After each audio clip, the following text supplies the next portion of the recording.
Why is crypto the future? That is the question of the day today. So guys, very simply, crypto and exactly what my opinion on the matter very simply is one of a very easy subject matter. Inflation, guys. With inflation, we look that prices of everything is increasing in value, but the actual fiat currency you're actually working with is not increasing in value. So it's actually costing you more every time when you want to buy something. That's the one reason.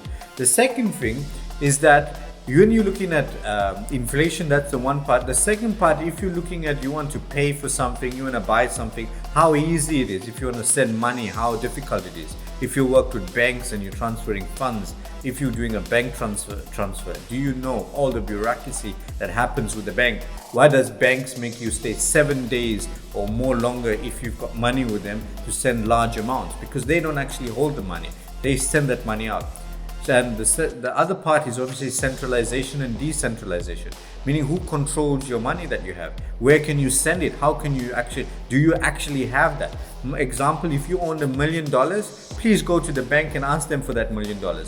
And you see how much of red tape they would give you to actually do so.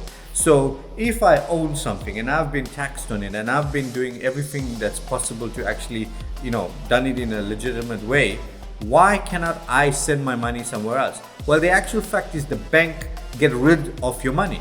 So they take your money and they lend it out 10 ways, make interest on your money, and you don't actually make any benefits from it. So that's why Bitcoin has a lot of play. The second part is obviously digitalization of assets and evolution of assets. On my previous videos, you can go and look into it. I explain evolution of why cryptocurrency is the future and why it's going to be the future and how it's going to take over and help the world.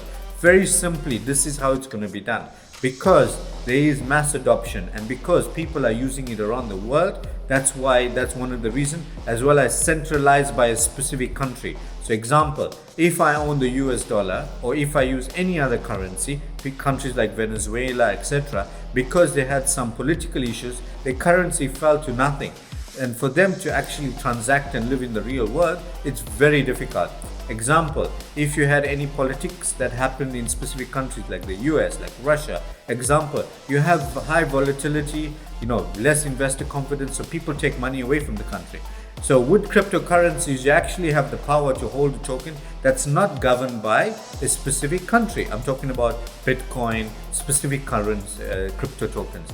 Some of them are obviously controlled, like stable coins, etc., and digitalized tokens from specific countries. They are controlled, but there are a lot of them that are not as well. So that's my information. That's how I'm going to help you guys. Thank you for joining in. Join us on the next video. Show us that you care. Like, subscribe, do the things we love. Take care, guys.